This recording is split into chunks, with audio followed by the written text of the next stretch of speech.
Arr. We're on Chapter 12 of Treasure Island by Robert Louis Stevenson. This one is called The Council of War. All right. I paint these, by the way, if anybody wants masks.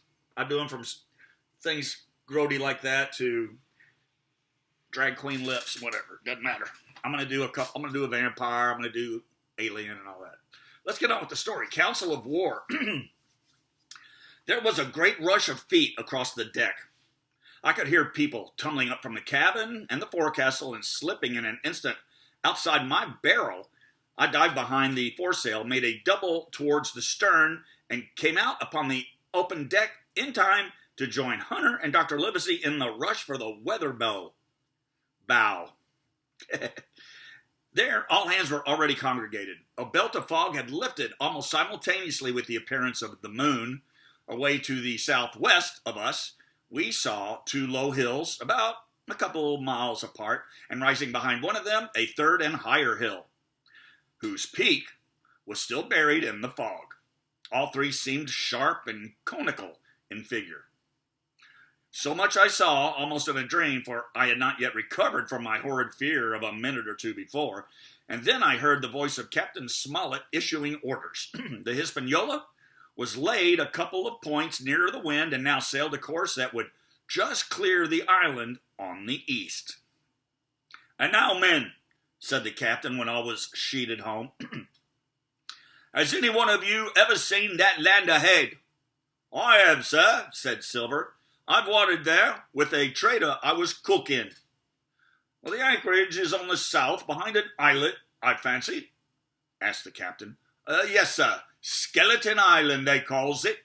It were a main place for pirates once, and a hand we had on board knowed all their names for it. That hill to the north, they calls the foremast hill. There are three hills in a row running southward, the fore, main, and mizzen, sir. But the main, that's the big one with the cloud on it. They usually calls that one the spyglass, by reason of a lookout they kept when they was in the anchorage cleaning. For it's there they clean the ship, sir, asking your pardon." "I have a chart here," said Captain Smollett. "See if that's the place." Long John's eyes burned in his head as he took the chart, but by the fresh look of the paper, I knew he was doomed to disappointment. This was not the map we found in Billy Bones's chest, but an accurate copy, complete in all things, names and heights and soundings, with the single exception of the red crosses and the written notes. Sharp as must have been his annoyance, Silver had the strength of mind to hide it. "Yes, sir," said he, "this is the spot to be sure, and very prettily drawed out. Who might have done that, I wonder? The pirates were too ignorant, I reckon. Here it is. Captain Kidd's anchorage. Just the name my shipmate called it. There's a strong current runs along the south, and then away north up the west coast. Right you was, sir," says he, "to haul your wind and keep the weather of the island. Leastways, if such was your intention as to enter and careen, and there ain't no better place for that than in these waters." "Well, thank you, my man," says Captain Smollett. "I'll ask you on later to give us our help. You may go." Well, I was surprised at the coolness with which John avowed his knowledge of the island, and I own I was half frightened when I saw him drawing nearer to myself. He did not know, to be sure, that I had overheard his counsel from the apple barrel, and yet I had by this time taken such a horror of his cruelty, duplicity, and power that I could scarce conceal the shudder when he laid his hand upon my arm. "Ah," says he, "this is a sweet pot, this island. A sweet spot for a lad to get ashore on. You'll bathe, and you'll climb trees, and you'll hunt goats, you will, and you'll get aloft on them hills like a goat yourself. Why, it makes me young again. I was going to forget my timber leg, I was. It's a pleasant thing to be young and to have 10 toes, and you may lay to that. When you want to go get, a bit of exploring, you just ask old John, and he'll put up a snack for you to take along." and clapping me in the friendliest way upon the shoulder, he hobbled off forward and went below. Captain Smollett, the squire, and Dr. Livesey were talking together on the quarterdeck, and anxious as I was to tell them my story, I durst not interrupt them openly. While I was still casting about in my thoughts to find some probable excuse, Dr. Livesey called me to his side. He had left his pipe below, and being a slave to tobacco had meant that I should fetch it. But as soon as I was near enough to speak and not to be overheard, I broke immediately. Doctor, let me speak. Get the captain and squire down to the cabin, and then make some pretense to send for me. I have terrible news. The doctor changed countenance a little, but next moment he was master of himself. Thank you, Jim, said he quite loudly. That was all I wanted to know, as if he had asked me a question. And with that he turned on his heel and rejoined the other two. They spoke together for a little, and though none of them started or raised his voice or so much as even whistled, it was plain enough that Dr. Livesey had communicated my request, for the next thing that I heard was the captain giving an order to Job Anderson, and all hands were piped on deck. My lads, said Captain Smollett, I've a word to say with you. This land that we have sighted is the place we have been sailing for. Mr. Trelawney, being a very open-handed gentleman, as we all know, has just asked me a word or two, and as I was able to tell him that every man on board has done his duty, aloud and aloft, as I never asked to see it done better, why, he and I and the doctor are going below the cabin to drink your health and luck, and you'll have grog served out for you to drink our health and luck. I'll tell you what I think of this. I think it handsome. And if you think, as I do, you'll give a good sea cheer for the gentleman that does it. Well, the cheer followed. That was a matter, of course, but it rang out so full and hearty that I confess I could hardly believe these same men were plotting for our blood. One more cheer for Captain Smollett, cried Long John, when the first had subsided.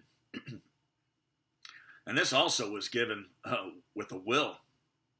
Now, on the top of that, the three gentlemen went below, and not long after, word was sent out forward that Jim Hawkins was wanted in the cabin. I found them, all three, seated round a table, a bottle of Spanish wine and some raisins before them, and the doctor smoking away with his wig on his lap. And that, I knew, was a sign that he was agitated. The stern window was open, for it was warm night, and you could see the moon shining behind on the ship's wake. Now, Hawkins, said the squire, you have something to say? Speak up. I did as I was bid, and as short as I could make it, told the whole details of Silver's conversation.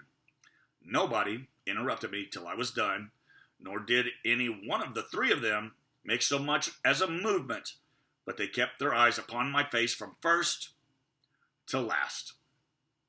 Jim, said Mr. Livesey, take a seat.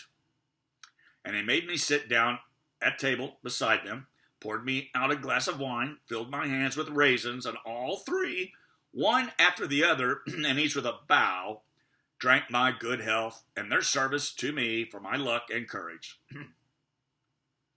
Now, Captain, said the squire, you were right and I was wrong. I own myself an ass, and I await your orders. No more an ass than I, sir, returned the captain. I never heard of a crew that meant to mutiny, but what showed signs before, for any man that had an eye in his head to see the mischief and take steps according. But this crew, he added, beats me. Captain, said the doctor, with your permission, that's Silver, a very remarkable man. He'd look remarkably well from a yardarm, sir, returned the captain, but this is talk. This don't lead to anything. I see 3 or 4 points, and with Mr. Trelawney's permission, I'll name them. You, sir, are the captain. It is for you to speak, says Mr. Trelawney grandly. First point, began Mr. Smollett. We must go on because we can't turn back. If I gave the word to go about, they would rise at once. Second point, we have time before us at least until this treasure's found. Third point, There are faithful hands. Now, sir, it's got to come to blows sooner or later, and what I propose is to take time by the forelock, as the saying is, and come to blows some fine day when they least expect it. We can count, I take it, on your own home servants, Mr. Trelawney. As upon myself, declared the squire. 3, reckoned the captain. Ourselves make 7, counting Hawkins here. Now about the honest hands. Most likely Trelawney's own men, said the doctor, those he had picked up for himself before he lit on Silver. Nay, replied the squire, Hans was one of mine. I did think I could have trusted Hans, added the captain. And to think that they're all Englishmen, broke out the squire. So I can find it in my heart to blow the ship up. Well, gentlemen, said the captain, the best that I can say is not much. We must lay to, if you please, and keep a bright lookout. It's trying on a man, I know. It would be pleasanter to come to blows, but there's no help for it. We know until we know our men. Lay to and whistle for a wind. That's my view. Jim here, said the doctor, can help us more than anyone. The men are not shy with him, and Jim is a noticing lad. Hawkins, I put prodigious faith in you, added the squire. I began to feel pretty desperate at this, for I felt altogether helpless, and yet, by an odd train of circumstances, it was indeed through me that safety came. In the meantime, talk as we pleased, there were only 7 out of the 26 on whom we knew we could rely, and out of those 7, one was a boy, so that the grown men on our side were 6 to their 19. That ends chapter 12. Also, it ends part 2, the Sea Cook.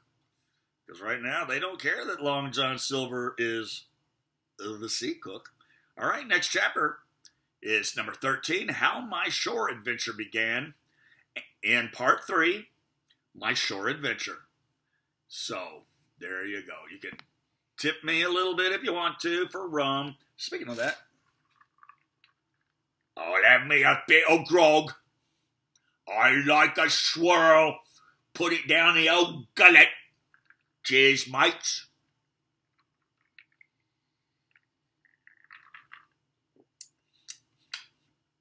Oh, that's fine.